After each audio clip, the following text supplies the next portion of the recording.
अस्सलामुअलैकुम व्यूअर्स, उम्मीद करती हूँ आप सब खैर वाफियत से होंगे। तो मेरी रोज़ की तरह आप लोगों से एक छोटी सी रिक्वेस्ट है कि प्लीज़ मेरी वीडियो को लाइक कर दिया करें और नीचे एक प्यारा सा कमेंट कर दिया करें। और हाँ, अगर वीडियो पसंद आए तो लास्ट तक ज़रूर देखिएगा और चैनल को सब्सक्राइब कीजिएगा। बस आप लोगों के वीडियो लाइक करने से मुझे बहुत ज़्यादा खुशी मिलती है, तो आप लोग किसी की खुशी के लिए एक छोटा सा एक्ट कर दिया करें, इससे आप लोगों को कोई नुकसान नहीं होगा। मैं एफ़र्ट करती हूँ, वीडियोस बनाती हूँ, आप लोग मेरी एफ़र्ट को इतना अप्रिशिएट कर दिया करें, प्लीज़ इतना कर दिया करें। चलें अब हम ये वीडियो स्टार्ट करते हैं। तो ये जिनकी स्टोरी है ये बताते हैं कि हम लोग अपने हनीमून पे गए थे शादी के 4 माह बाद। कहते हैं कि हमारे कुछ फाइनेंशियल इश्यूज़ की वजह से हम लोग शादी के फ़ौरन बाद ना जा सके, लेकिन 4 माह के बाद हम लोगों ने इतनी सेविंग्स कर ली थी कि हम एक अच्छे एरिया में घूम सकें। तो हम लोगों ने डिसाइड किया, मैंने और मेरी वाइफ ने, कि हम लोग नॉर्दर्न एरियाज़ में जाएंगे और वहाँ पर किसी पहाड़ी के दरमियान किसी अच्छे से वेदर वाली जगह पर, पुरसुकून जगह पर रहेंगे। हमारी प्रायोरिटी हमारे हनीमून को लेकर ये थी कि जगह कोई ऐसी हो जहाँ पर कोई डिस्टर्बेंस ना हो, ज़्यादा क्राउडी एरिया ना हो, कोई हजूम ना हो, ताकि हम सुकून से रह सकें, शोर से बिल्कुल दूर, सिर्फ एक दूसरे को टाइम दे सकें। और हम लोगों को स्क्रॉल करते करते एक ऐसी जगह मिल भी गई। वो एक बहुत पुराना होटल था जो कि पहले वहाँ पर एक घर ही हुआ करता था, लेकिन अब उसको कन्वर्ट करके एक होटल बना लिया गया था। हमने वहाँ पर बुकिंग की और वहाँ के लिए चल दिए। वो यहाँ से बहुत दूर था, मतलब वो हमारे होम टाउन से बहुत दूर था। हमें वहाँ पर जाते जाते पूरा दिन और एक पूरी रात लग गई। इतने लंबे सफ़र के बाद जब हम लोग वहाँ पहुँचे, हम लोगों ने चेक इन किया और अपने रूम में चले गए। हमें जो रूम असाइन किया गया था वो काफ़ी बड़ा, हवादार और बहुत खूबसूरत कमरा था।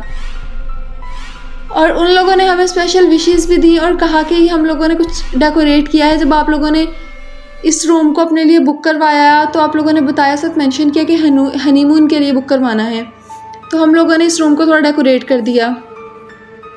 हम लोग ये देखकर और ज़्यादा खुश हो गए। लेकिन वहाँ पर एक अजीब चीज़ थी।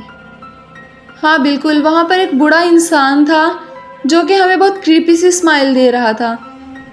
हमें थोड़ी देर के लिए तो वहाँ पर अजीब फील हुआ कि हमें ऐसे क्यों देख रहा है, क्या ये हमसे कुछ कहना चाहता है। लेकिन हम दोनों ने इग्नोर कर दिया।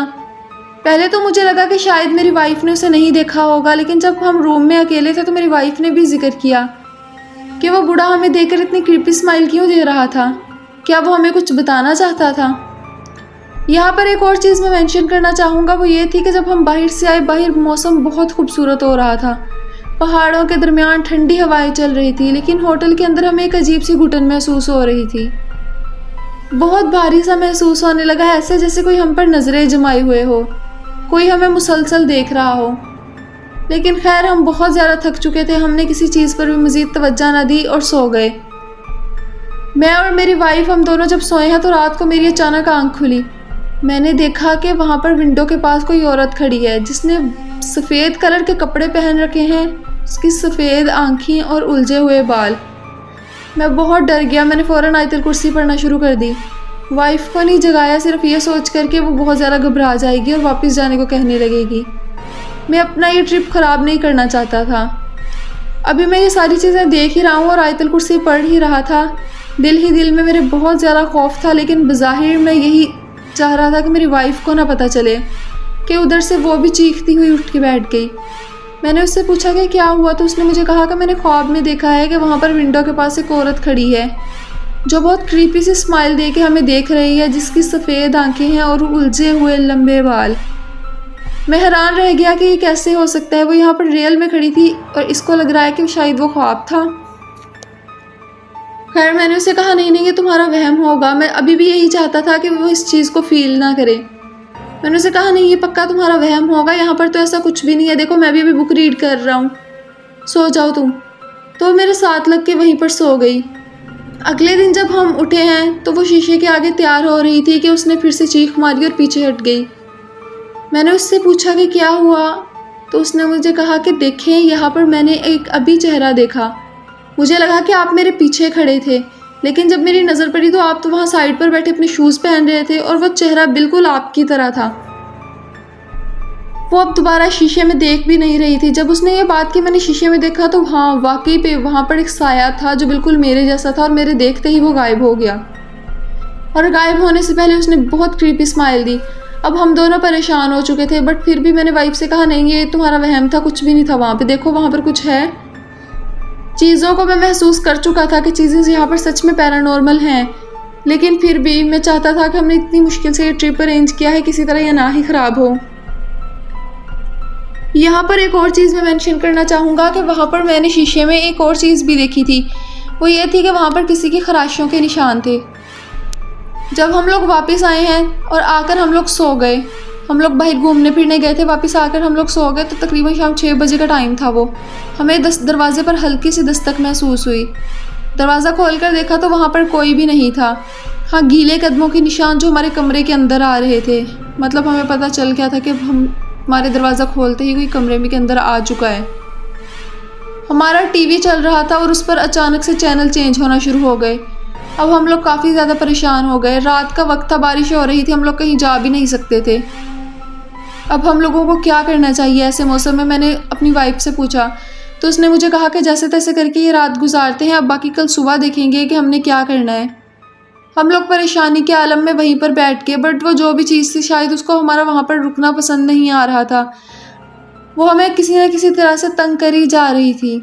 हम लोग नीचे रिसेप्शन पर गए लेकिन देखकर हैरान रह गए कि वहाँ पर कोई भी नहीं था। हमने आवाज़ें भी दी लेकिन वहाँ पर हमें कोई भी नहीं मिला। हम लोग वापस कमरे में आ गए और जब मैं वापस कमरे में आया तो मैंने देखा कि कॉर्नर में वहाँ पर एक साया है। मैं और मेरी वाइफ डर के मारे वहीं पर ज़मीन पर बैठ गए क्योंकि वो साया ऐसे हिल रहा था, ऐसे मूव कर रहा था कि जैसे अभी हमारे पास आ जाएगा। रात 1:30 बजे का टाइम था। हम लोग ऐसे ही आपस में बैठे थे। अब हम लोगों ने सोचा कि सो जाते हैं, पहले जुनैरा सोएगी और मैं जागता रहूँगा, उसके बाद मैं सो जाऊँगा और ये जागती रहेगी। लेकिन खैर नींद हम दोनों में से किसी को भी नहीं आई। हमने जागते जैसे तैसे करके वो रात गुजारी। अगले दिन हम फ़ौरन वहाँ से निकल गए। रास्ते में भी वो जो भी चीज़ थी वो हमारे साथ आ रही थी हमें परेशान करने के लिए। हमारे जीपीएस ने अचानक काम करना बंद कर दिया था और हम एक ही रास्ते पे गोल गोल घूमी जा रहे थे कि हम वहाँ पर घूमते घूमते बेहोश हो गए। एक बुज़ुर्ग ने हमें देखा, वो हमें अपने घर ले गया। जब हमें होश आई तो हम उसी के घर पे थे। उसने हमें बताया कि आप लोग रास्ते में बेहोश थे। जब हमें होश आई, हमने टाइम पूछा तो हमें पता चला कि हम पूरा एक दिन बेहोश रहे हैं। खैर उसने हमें खाना खिलाया। हमने उससे कोई ज़्यादा बात नहीं की, बस कहा कि हमारा छोटा सा एक्सीडेंट हो गया था और हमने उससे रास्ता वगैरह पूछा। उसने हमें बताया। हम उस रास्ते पे घर के लिए निकल गए तो हम हनीमून के लिए थे, लेकिन ये हमारी ज़िंदगी का वो खौफनाक वाक़या था कि जब याद करते हैं हमारी रूह कांप जाती है। वाइफ तो अभी भी जब कभी रात ख्वाब देखती है तो वो अभी भी डर जाती है। उसको लगता है कि वो चीज़ शायद हमारे साथ आ गई हो, लेकिन मैं जानता हूँ कि वो ऐसा कुछ नहीं हुआ, बस वो जो भी है उसका वहम है। हाँ, और एक चीज़ हमें ये भी पता चल गया था कि जिस रूम में हमने स्टे किया था वहाँ पर एक कपल हनीमून के लिए आया था कुछ साल पहले, और वहाँ पर उसकी वाइफ ने, मतलब वो जो कपल आया था उनमें जो फीमेल थी उसने सुसाइड अटेम्प्ट कर ली थी क्योंकि उसे वहाँ पर पता चला था कि उसका हस्बैंड उस पर चीट कर रहा है। बस ये वही लेडी थी जो तब से वहाँ पर लोगों को तंग कर रही है और पता नहीं मैनेजमेंट ने हमें ये बात क्यों नहीं बताई। शायद वो बूढ़ा इंसान जो खड़ा था वो इसीलिए क्रीपी सी स्माइल दे रहा था क्योंकि वो वहाँ पर होने वाले तमाम वाक़यात का सच जानता था, लेकिन हैरत की बात कि उसे हमें ये बात बता देनी चाहिए थी।